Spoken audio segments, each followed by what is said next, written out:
Você pode ter a melhor câmera do mundo, mas se não dominar o enquadramento, suas fotos ainda vão parecer vazias ou sem força. Então, vamos para o estúdio e resolver isso.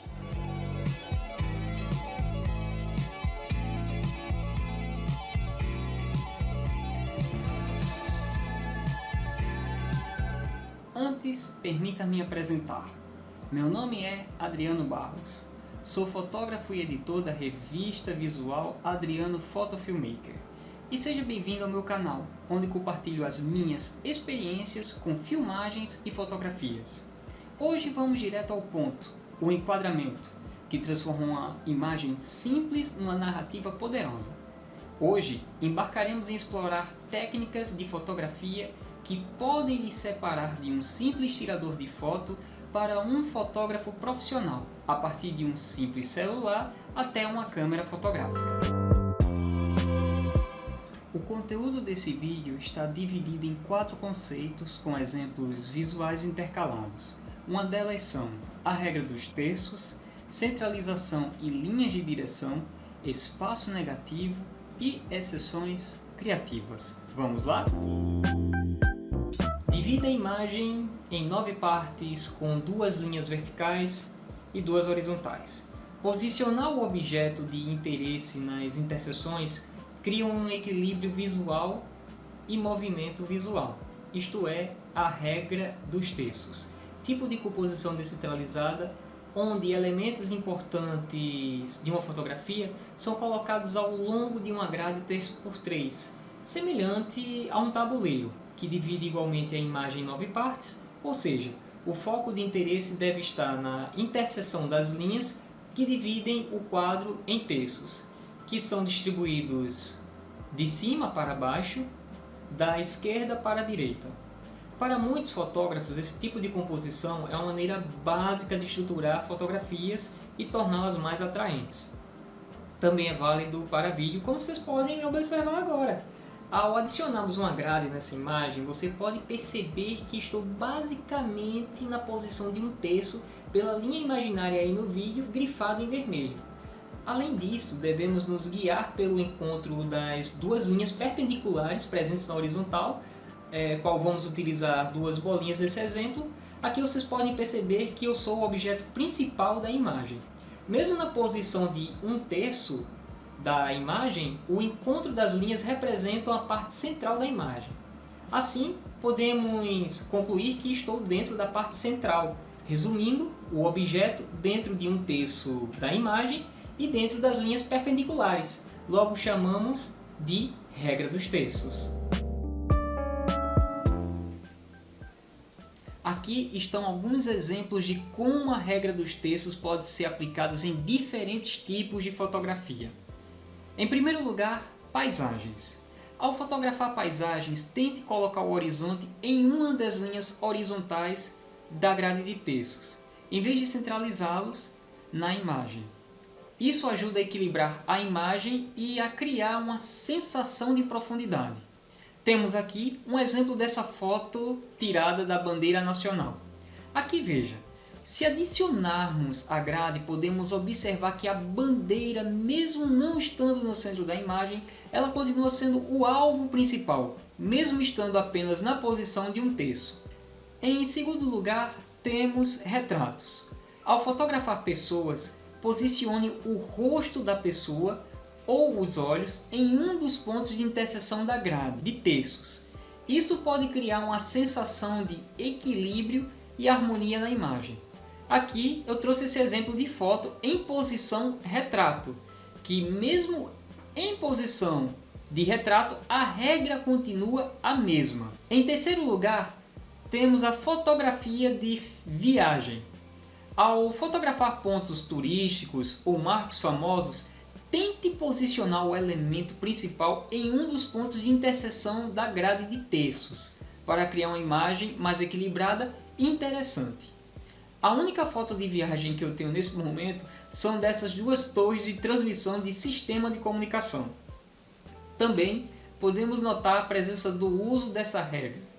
Observa aqui que as ambas torres respeitam a regra, mesmo que a outra toque o lado oposto. Podemos perceber que a que teve mais ênfase foi a do lado direito da imagem devido à sua posição geográfica. Portanto, isso não foge à regra, apesar de ser uma exceção. Em quarto lugar, temos fotografias de animais. Ao fotografar animais, posicione em um dos pontos de interseção da grade de textos para criar uma imagem equilibrada e dá destaque aos seus olhos ou outros recursos interessantes caso o animal tenha. Como podemos ver aqui a desse gato, onde se colocarmos a grade, podemos ver que o objeto não perdeu o seu foco. Em quinto lugar, fotografia de arquitetura. Ao fotografar edifícios ou estruturas, tente posicionar o elemento em um dos principais pontos de interseção da grade de textos, para criar uma imagem equilibrada e interessante, como por exemplo a fachada desse edifício. Colocaremos a grade para você ver como ela fica dentro da grade. Para começar a usar essa função, você pode habilitar no seu próprio celular ou câmera e logo após é só fotografar. Simetria transmite força, controle e impacto. Linhas direcionais guiam o olhar. Use elas para conduzir quem vê a imagem exatamente até onde você quer. Usando a grade da câmera, você centraliza o objetivo principal, transmitindo mais foco no objeto central da foto, profundidade e simetria. Algumas câmeras possuem, além da grade, duas diagonais, que facilita ao usuário a centralização melhor as linhas de direção. Caso a sua câmera não tenha essa função, não faz mal. Você pode dispor do quadrado central da grade para usar como guia. Esse tipo de enquadramento é comum para fotos, como por exemplo paisagens com estradas ou trilhos. Colocando as grades e em seguida as diagonais, podemos ver claramente a profundidade da imagem.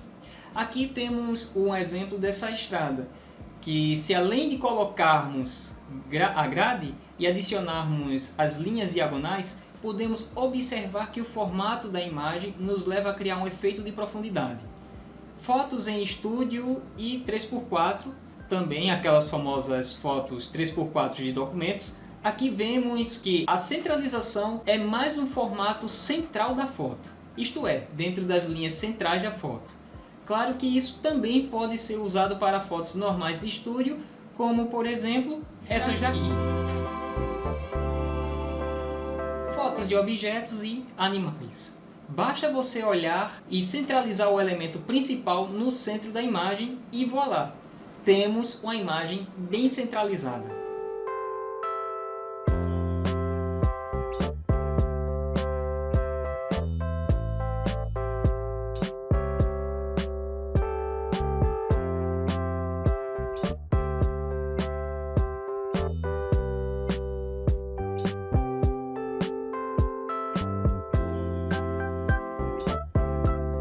Espaço negativo valoriza o sujeito e cria silêncio visual. É onde o olhar respira. Esse é um dos meus favoritos. Aqui você pode explorar as silhuetas e sombras do objeto principal, tanto em estúdio como em áreas externas. Esse tipo de enquadramento você controla mais a luz do que o próprio enquadramento em si.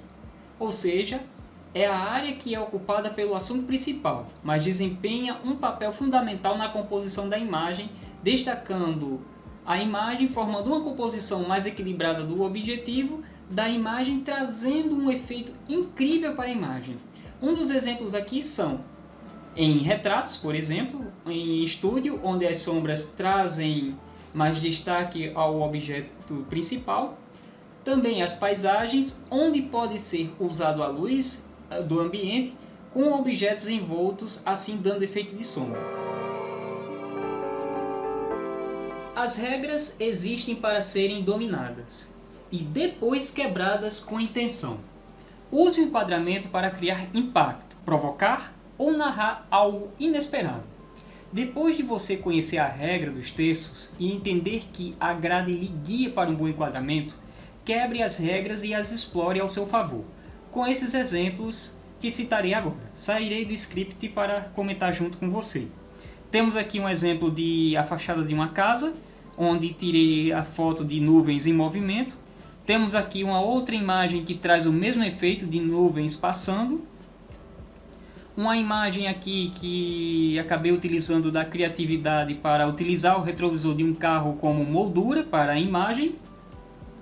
E aqui uma foto aleatória da lateral de um carro, a qual formou um efeito bastante interessante. Lembrando que ao tirar foto com essas quebras de regras, tomem muito cuidado com relação ao enquadramento, porque as imagens transmitem uma mensagem. E um mau enquadramento pode trazer uma mensagem equivocada, ou até mesmo uma imagem de baixa qualidade.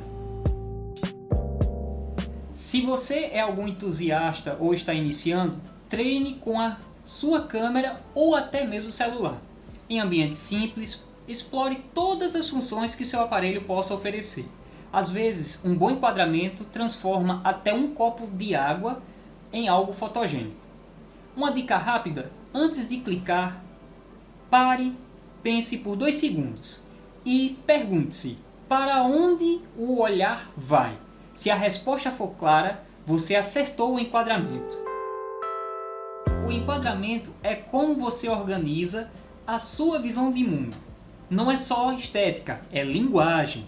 Se esse conteúdo te ajudou, se inscreva no canal e acompanhe também os bastidores da minha revista visual, onde cada foto nela conta uma história. O link está aqui na descrição, caso queira folhear esse álbum que virou revista.